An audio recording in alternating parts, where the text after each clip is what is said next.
Président, Mesdames et Messieurs les parlementaires, mes chers collègues, Mesdames, mes chers collègues aussi élus à la province sud et en province nord, Mesdames et Messieurs les responsables d'organismes, Monsieur le Président de l'Agence pour la biodiversité, le défi du XXIe siècle sera la préservation de notre mode de vie et de notre biodiversité. Cette notion de préservation a longtemps été considérée comme antinomique avec l'idée de développement économique. Il est désormais inconcevable, en 2018, de penser innovation sans penser développement durable, de penser échanges commerciaux sans penser empreinte carbone, ou encore de penser développement économique sans penser préservation de la biodiversité. À cet effet, la région Pacifique, dans son ensemble, et plus particulièrement la Nouvelle-Calédonie, s'est engagée dans un processus de protection et de valorisation de la biodiversité. La création du programme régional océanien de l'environnement, PROE, en est une des illustrations. De même, l'Union européenne ou encore l'État français accompagnent le Pacifique dans la mise en œuvre de politiques de conservation, notamment avec la mise en place de l'Agence française de biodiversité. Depuis juillet 2008, 6 zones maritimes représentant la diversité des récifs et écosystèmes de Nouvelle-Calédonie ont été érigées au rang du patrimoine mondial de l'UNESCO. Avec 50 000 km² de récifs coralliens, avec 75%, dont 75% se trouvent en Nouvelle-Calédonie, la France possède un patrimoine marin exceptionnel aux potentialités formidables que nous devons préserver. En la matière, il convient de saluer le travail effectué par IFRECOR depuis près de 20 ans. Cet organisme mène une politique active pour la protection des écosystèmes menacés.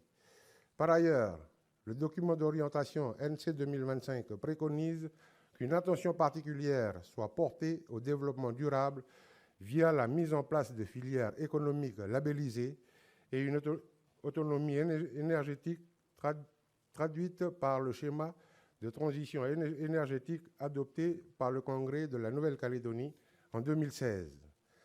Également, la stratégie d'autosuffisance alimentaire portée par le gouvernement de la Nouvelle-Calédonie s'inscrit dans le développement d'une agriculture locale et pourra, je l'espère, permettre une émergence forte de nouvelles techniques agricoles innovantes, respectueuses de l'environnement.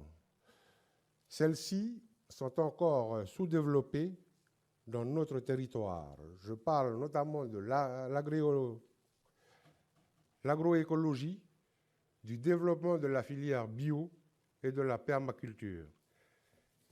Il m'importe aussi de citer la création de vastes domaines exceptionnels de DEVA, un véritable trésor de biodiversité entre littoral et montagne, érigé en laboratoire de destin commun, et sur lequel collectivités et populations locales sont largement impliquées, afin de concilier développement économique et préservation de l'environnement. Cette action démontre la volonté des pouvoirs publics de favoriser l'émergence de nouveaux secteurs durables.